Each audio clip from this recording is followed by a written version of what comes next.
Yo, assalamualaikum warahmatullahi wabarakatuh. Selamat sore menjelang malam buat teman-teman semuanya, khususnya yang sudah ada di YouTube Solusi Hutang MB.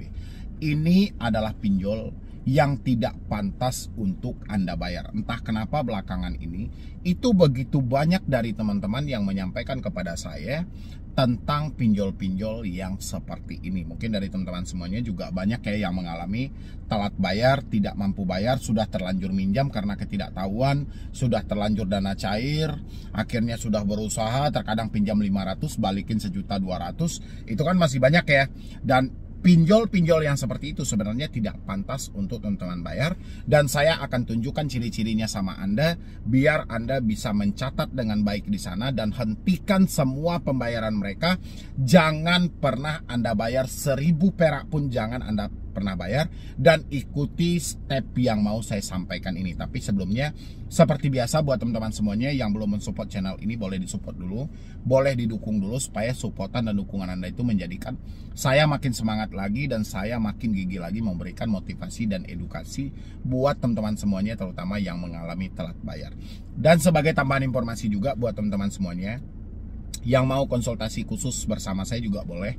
Tinggal klik tombol gabung yang ada di bawah nama channel. Nanti di sana Anda akan diarahkan untuk ke nomor pribadi saya ya. Klik tombol gabung, habis itu scroll paling bawah, konsultasi bersama Medi Broni, nanti ada nomor pribadi saya. Oke. Ada pinjol yang tidak pantas untuk Anda bayar sama sekali. Kita akan bahas soal legal dan ilegal. Untuk pinjol ilegal ya, ini banyak banget dengan berbagai macam nama aplikasinya. Ada dana puas lah, dana paus lah, dana kelinci lah, dana belari lah, uang langit, duit cepat, dan segala macam. Banyak sebenarnya nama-nama aplikasi dari pinjol-pinjol ilegal ini. Bahkan OJK mengkonfirmasi telah memblokir 8.271 entitas pinjol ilegal. Ya, berarti begitu banyak nama dari pinjol ilegal ini. Dan teman-teman juga harus hati-hati dalam hal ini. Memang mereka itu masih banyak beredar di, kayak kita bebas dengan ke Google gitu dan segala macam. Dan belum lagi pinjol-pinjol ilegal ini memanfaatkan sarana komunikasi kita juga. Ketika kita mengajukan pinjaman di pinjol legal nih ya, kita mengajukan pinjaman di pinjol legal, di pinjol resmi, dana cair, dana tidak cair, tapi promosi sampah pinjol ilegal ini selalu masuk melalui SMS ataupun melalui WhatsApp. Ini juga hal yang sangat membahayakan. Besar kemungkinan akan ada momen-momen tertentu nantinya teman-teman akan terpengaruh dan teman-teman akan terdorong untuk melakukan peminjaman di aplikasi itu. Itu makanya saya ingatkan buat Anda semuanya tentang pinjol ilegal ini. Pinjol ilegal ini yang paling pertama, penawarannya sangat mudah, untuk pengajuannya sangat mudah, dan habis itu mereka meminta akses, semua aksesnya, mulai dari kontak, mulai dari galeri, mulai dari log, semuanya mereka minta akses Anda. Dan habis itu limitnya sangat singkat sekali. Limitnya hanya mencapai 7 hari saja. Bahkan belum sampai 7 hari kita sudah ditagih itu. Dengan pinjaman misalnya 1 juta, itu dana yang sampai sama Anda cuma 500.000 dan Anda harus membalikan sebanyak 1.200.000. Ya, itu adalah pinjol ilegal. Untuk membedakan pinjol ilegal dan legal ini, caranya gampang banget. Anda nanti bisa masuk ke dalam daftar pinjol legal terverifikasi di OJK. Anda lihat semuanya, mana pinjol yang tidak termasuk di dalam itu, ya misalnya namanya tidak tercatat.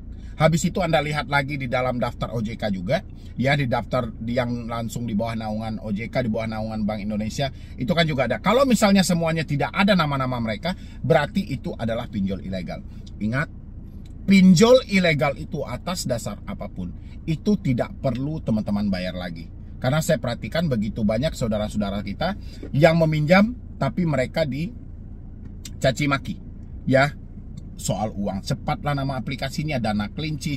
Dana kelinci ini sudah seharusnya diblokir oleh OJK gitu loh. Karena di satu dana kelinci ini saja itu sudah banyak aplikasi di dalamnya gitu loh. Mereka bahkan satu folder itu aja, satu klik itu aja, banyak aplikasi yang akan mencairkan. Liciknya mereka pinjol ilegal ini, ketika Anda sudah melakukan pelunasan, mereka akan transfer secara otomatis dana itu kembali kepada Anda gitu loh.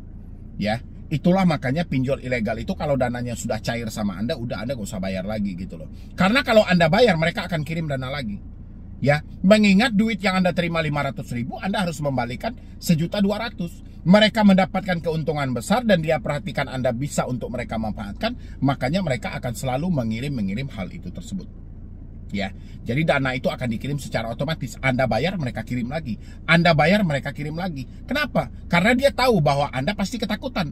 Ya kan? Anda pasti kecemasan. Makanya dia kirim lagi dan dia ingin memanfaatkan Anda, memeras Anda, menjadikan Anda sebagai ATM berjalan.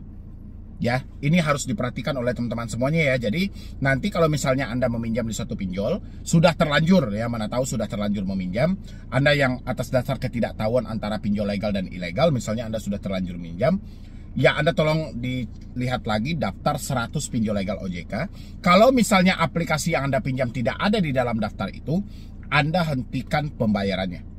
Ya, ingat, Anda hentikan pembayarannya. Sumber kekuatan mereka itu cuma satu aja, tetap hampir sama dengan pinjol legal. Kekuatan mereka itu cuma ada di handphone Anda aja. Tapi mereka lebih buas di sini, lebih ganas karena mereka bisa mencuri semua data-data pribadi Anda termasuk galeri handphone Anda gitu loh. Jadi sebelum hal itu terjadi, alangkah baiknya kalau Anda sudah telat bayar di pinjol ilegal ini, cabut kartu Anda, pindahkan data-data penting Anda, segera reset HP Anda ke setelan pabrik. Ya, ingat, kalau Anda sudah terlanjur meminjam di aplikasi pinjol ilegal itu, segera reset HP Anda ke setelan pabrik. Ya, walaupun ini tidak berpengaruh banyak tentang mereka mengambil data-data Anda, paling tidak ini bisa menghentikan akses buat kedepannya supaya jangan terlalu meluas lagi. Dan habis itu, Anda harus mempersiapkan diri Anda karena mereka akan gencar-gencar kepada orang sekitar Anda nanti yang akan diadu domba. Tapi untuk menghadapi orang sekitar Anda yang dihubungi oleh pinjol ilegal ini, Anda cukup sampaikan sama orang sekitar kalau mereka masih menelpon, mengatasnamakan saya, suruh aja ke alamat. Karena pinjol ilegal, mereka tidak mempunyai debt collector lapangan, mereka tidak mempunyai kantor yang jelas, dan bahkan mereka itu sangat diburu oleh pihak kepolisian dan Satgas pasti namanya ya. Itu sangat diburu karena kehadiran mereka itu tidak resmi dan tidak diakui sama sekali. Ya, berbeda dengan pinjol legal. Pinjol legal kehadiran mereka diakui dan mereka resmi. Walaupun versi penagihan mereka terkadang hampir-hampir sama. Ya, hanya saja pinjol ilegal itu ketika dia menagih, dia lebih berani menyebutkan nama aplikasi. Tapi kalau pinjol legal, dia tidak berani menyebutkan nama aplikasi. Dan habis itu untuk pinjol legal juga banyak teman-teman semuanya ya yang mengalami telat bayar atau tidak mampu bayar sampai detik ini. Pasti Anda juga dihantui dengan rasa takut, ditekan dengan berbagai macam versi pemikiran, yang mana pemikiran itu bisa berdampak buruk pada kehidupan Anda. Dan saya pengen Anda juga tidak perlu bayar pinjol-pinjol legal, pinjol-pinjol resmi OJK yang selalu melanggar aturan yang ada. Ya, ingat, Anda tidak perlu bayar pinjol legal OJK itu, pinjol resmi OJK yang selalu melanggar aturan yang ada. Aturan yang seperti apa, Bang? Contoh, menghubungi kepada kontak darurat. Menghubungi kepada kontak darurat ini memang dibolehkan, tapi kontak darurat hanya sebagai penghubung ketika Anda tidak bisa dihubungi. Hanya bertanya soal keberadaan Anda, bukan tempat atau sarana untuk melakukan penagihan. Jadi kalau Anda menemukan pinjol legal, pinjol resmi, menagih kontak darurat Anda, tolong catat nama aplikasinya, hentikan pembayaran seumur hidup. Ingat, hentikan pembayaran seumur hidup supaya mereka mendapatkan efek jerah. Karena kalau tidak kita hentikan pembayaran ini akan berdampak buruk buat kedepannya nanti, dan pinjol akan melakukan hal-hal yang sama buat kedepannya. Habis itu pinjol yang selalu mempermalukan. Melakukan penagihan dengan menekan, melakukan penagihan dengan cara teriak-teriak, melakukan penagihan dengan secara menyebarluaskan data-data yang ada. Ini Anda harus juga hentikan pembayarannya. Ya, walaupun Anda tidak tahu nama aplikasinya, pasti Anda akan mencurigai salah satu aplikasi yang bertepatan hari itu sedang jatuh tempo. Ini tolong dihentikan pembayarannya sebisa mungkin. Ingat ya buat teman-teman semuanya, hentikan pembayarannya. Dan habis itu pinjol yang melakukan penagihan secara terus-menerus yang sifatnya mengganggu, itu juga Anda harus hentikan pembayarannya. Banyak lagi sebenarnya, Anda bisa baca peraturan-peraturan OJK. Intinya adalah hari ini ya, tanggal berapa sekarang? Tanggal 7 Agustus 2024, Anda harus hentikan semua pembayaran pinjaman online yang melakukan pelanggaran tidak patuh soal aturan. Oke, jangan ada lagi yang ketakutan. Kalau Anda masih ketakutan, coba tanya lagi ke pikiran Anda, apa sebenarnya poin yang paling Anda takutkan gitu loh. Padahal dasarnya Anda sudah tidak ada uang, Anda sudah tidak mampu bayar lagi. Ya, mungkin dari saya cuma itu aja dulu. Mudah-mudahan ini bisa membantu buat teman-teman yang ketakutan dan kecemasan.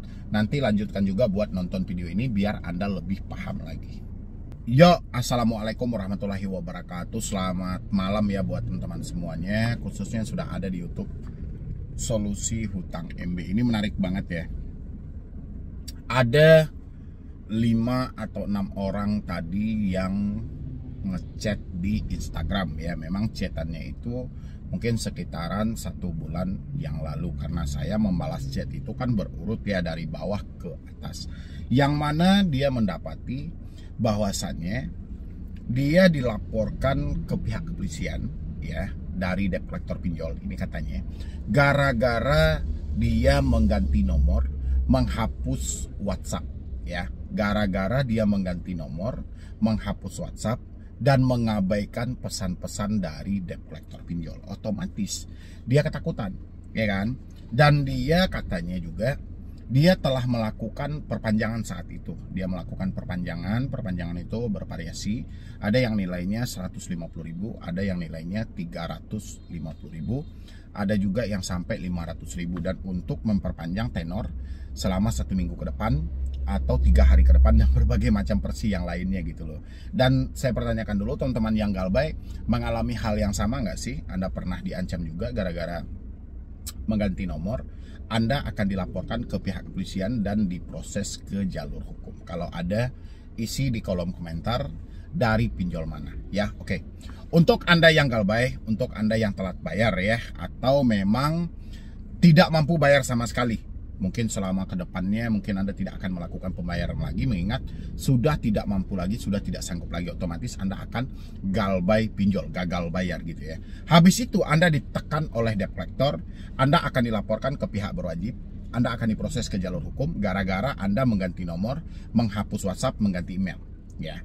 Asal teman-teman tahu semuanya, saya berulang kali menyampaikan di video, telepon, WhatsApp, email, ini adalah 3 kekuatan dari debt collector pinjol. Nah, debt collector tidak mau kehilangan 3 kekuatan mereka ini. Kalau seandainya ya Anda mengganti nomor, debt collector tidak bisa lagi mencaci maki. Anda menghapus WhatsApp, debt collector tidak bisa lagi mengirimkan ancaman-ancaman melalui pesan. Anda mengganti email, debt collector tidak bisa lagi mengirimi Anda surat-surat somasi, surat-surat peringatan. Ini seakan-akan luntur kekuatan mereka. Dan debt collector tidak terima dengan hal ini karena dia butuh pelaporan setiap hari. Apabila dia diberikan pekerjaan oleh perusahaan mereka, nanti dia harus membuat laporan bagaimana peninjauan dari pekerjaan mereka tadi. Untuk menghubungi ini udah, menghubungi ini udah, menghubungi ini udah. Ketika Anda mengganti nomor, mereka tidak bisa membuat laporan ke perusahaan mereka. Sehingga mereka sangat kesal dan sangat marah ketika hal ini terjadi. Ya, dan habis itu buat teman-teman semuanya, kenapa saya dorong Anda untuk mengganti nomor, mulai dari telepon, menghapus WhatsApp dan email. Ini menjadi petaka besar dalam hidup Anda. Ya, itu makanya saya mintalah Anda, orang yang sudah menyatakan tidak mampu bayar pinjol, step awal yang harus dilakukan, putus 3 kekuatan ini. Mulai dari telepon, mulai dari WhatsApp sampai dengan email. Ini harus diputus total. Kenapa? Kalau ini dibiarkan, ini akan menjadi bumerang dan akan menjadi petaka dalam hidup Anda. Yang muncul adalah, kok bisa seperti itu Bang? Asal teman-teman tahu, selama ini Anda diancam, ditakut-takuti, dicaci maki melalui telepon atau secara langsung. Coba tanya dulu ke diri Anda. Ya, Anda dicaci maki, dibinatang-binatangin selama ini gitu loh, melalui telepon atau langsung. Ya, isi di kolom komentar. Habis itu Anda mau diproses ke jalur hukum, katanya mereka mau datang bersama RT atau RW, atau data Anda mau dimasukkan ke Slick OJK, atau Anda diminta untuk menyediakan materi 10.000, itu melalui WhatsApp atau langsung debt collector itu mengucapkan.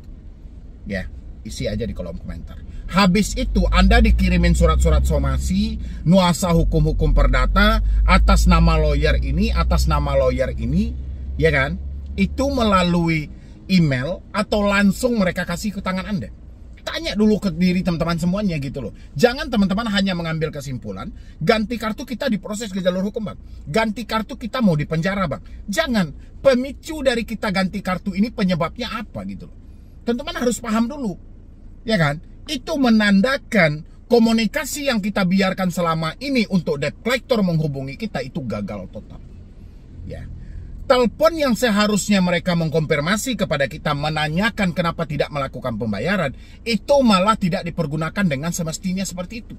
Yang terjadi adalah ketika mereka menelpon, selalu mencaci maki, selalu berucap dengan kata-kata kasar yang tidak mengenakan pada kuping kita. Inilah satu alasan kenapa kita harus memutus komunikasi ini. Ya, habis itu WhatsApp yang seharusnya mereka pergunakan untuk mengingati tagihan atau melakukan penagihan, tapi malah mereka pergunakan untuk mengirim gambar orang sedang dikunjungi, orang sedang dikeroyok, orang sedang dibacok, dan banyak lain sebagainya. Yang mana chat WhatsApp ini selalu mengganggu dan mengepek di dalam pemikiran kita. Benar apa tidak? Ya, begitu juga dengan email. Ya. Yang seharusnya mereka pergunakan komunikasi itu, karena ini adalah pinjaman online, mereka manfaatkan sebisa mungkin bagaimana caranya betul itu membayar tanpa harus melakukan penekanan, tanpa harus melakukan caci maki, tanpa harus menggunakan sara dan mempermalukan yang lainnya. Harusnya kan seperti itu. Tapi sama debt collector pinjol, hal itu tidak dilakukan. Justru melalui telepon mereka caci maki, melalui WhatsApp ditakut-takuti, melalui email Anda diancam-ancam. Ini adalah alasan kenapa Anda harus memutus komunikasi itu. Ya, paham ya buat teman-teman semuanya. Tapi kenapa bang, debt collectornya begitu kesal? Ya pasti kesal. Karena mereka tidak mampu menjangkau Anda yang ada di daerah. Tidak semua daerah yang mampu mereka jangkau, makanya mereka manfaatkanlah sarana komunikasi ini. Telepon inilah yang mereka manfaatkan untuk menakut-nakuti Anda, supaya Anda merasa tidak tenang, supaya Anda merasa terancam, supaya Anda merasa ketakutan. Makanya Anda ditelepon setiap saat dengan nomor-nomor yang gonta-ganti. Ya. Biar apa? Biar Anda kepanikan. Kalau sudah kepanikan, apa yang terjadi? Anda tidak ada uang, tapi Anda bikin hutang baru. Ya, ini tujuan mereka. Melalui telepon. Kalau disamperin Anda ke rumah, nggak sanggup mereka, nggak terjangkau oleh mereka, digunakanlah sarana komunikasi ini, telepon. Ya, itulah makanya kenapa kalau Anda mengganti nomor telepon, debt collector sangat kesal, karena debt collector tidak bisa lagi melancarkan aksi dia untuk memberikan tekanan kepada diri Anda. Begitu juga dengan WhatsApp. Ya, WhatsApp juga seperti itu. WhatsApp dipergunakan yang seharusnya menagih dengan cara normal sesuai dengan SOP yang ada, malah WhatsApp digunakan seseram mungkin. Orang kecelakaan dikirim sama kita, orang dikeroyok dikirim sama kita, orang entah dari apa-apa yang begitu sangar dikirim sama kita, padahal yang mengirim ya bocah kecil aja gitu. Orang yang pendidikannya sangat minim, tapi bacot dia sangat dibutuhkan oleh pihak pinjol untuk diadu dombakan. Ya, ini juga pemicu. Habis itu email. 3 hal inilah yang memicu kepanikan dalam diri Anda. Bagaimana mungkin hal ini tidak Anda putus? Ya, kepanikan ini, sumber ini. Dan ini juga lah yang menjadi kekuatan oleh si pinjol itu. Pinjol kenapa dia melakukan pengancaman, berani mengancam, berani mencaci maki, karena dia tidak ada di hadapan Anda. Dan Anda tidak tahu siapa orang yang melakukan pengancaman itu. Makanya mereka berani melakukan pengancaman terhadap Anda. Dia tidak menyebutkan nama aplikasi, tidak jelas nama orangnya, tidak jelas dari mananya, mereka berani mencaci maki. Kalau seandainya mereka jujur terang-terangan, sebut nama aplikasi, siapa nama debt collectornya, tidak akan berani mereka melakukan hal seperti itu. Makanya pentinglah kita mengganti nomor ini. Ya. Jadi kalau debt collector tidak terima, ya itu urusan mereka, bukan masalah Anda. Ketika Anda sudah mengganti nomor, itu debt collector akan bermasalah dengan perusahaan mereka. Ya kan? Apa gunanya debt collector lagi? Sementara mereka tidak bisa melakukan penagihan terhadap nasabah-nasabah yang macet bayar ini. Tidak ada laporan yang pasti kepada pihak pinjol. Itulah makanya pihak pinjol cukup kesal, cukup marah, sehingga debt collectornya diganti. Dan debt collector pun juga tidak terima Anda hilangkan pekerjaan dia gara-gara Anda mengganti nomor. Itu alasan sebenarnya. Jadi proses hukum penjara gara-gara ganti nomor itu bullshit. Kalau Anda tidak percaya nanti, pasti debt collectornya marah. Anda baca di kolom komentar, pasti akan ada debt collector yang tidak terima dengan video ini. Ya, Anda lihat aja nanti akan bermacam-macam versi mereka. itu adalah debt collector. Jadi Anda nggak perlu hiraukan hal-hal yang seperti itu. Ya, itu ya buat teman-teman semuanya. Jangan ada lagi yang bertanya ganti nomor di penjara, hapus WA di penjara, hapus email juga di penjara, atau ganti nomor, hapus WA, hapus email, malah berdampak kepada penyebaran data, berdampak kepada kontak darurat. Sebenarnya nggak ada hubungannya. Ya, kontak darurat, kontak-kontak di telepon orang sekitar kita itu adalah kekuatan juga bagi si debt collector. Debt collector bisa memunculkan debt collector tambahan melalui orang sekitar kita tadi. Ya, itu poinnya buat teman-teman semuanya. Jadi jangan ada lagi Anda yang misalnya kecemasan tadi seperti yang bertanya sama saya ya, Bang, saya mau dilaporkan Bang, ini sudah ada surat laporan. Itu palsu semua itu. Ya, surat laporan polisi, surat gugatan pengadilan, itu palsu semua. Nggak usah terlalu Anda hiraukan gitu loh. Jangankan hal-hal itu, ID card aja, ID card yang dibawa oleh debt collector itu bisa aja dipalsukan gitu loh. Ya nggak sih? Cuman diedit-edit kayak gitu aja gitu loh. Yang penting nggak usah baper lah. Sekarang teman-teman lebih baik fokus saja ya. Bagaimana bisa memperbaiki diri kita untuk kedepannya, supaya hidup kita ini bisa berubah dan kita bisa memperbaiki hidup kita yang sudah hancur-hancuran gara-gara pinjaman online. Ya, mungkin dari saya cuman itu aja. Mudah-mudahan ini bisa membantu, bisa membebaskan juga pemikiran teman-teman dari tekanan-tekanan yang dilakukan oleh debt collector, dan paling tidak ini bisa sedikit memicu kembali semangat Anda yang telah hancur-hancur. Yang penting Anda tetap harus melakukan putus semua komunikasi yang terhubung kalau Anda mau bebas dari pinjol. Ya, jadi sekian dulu dari saya, Medi Browning. Wassalam.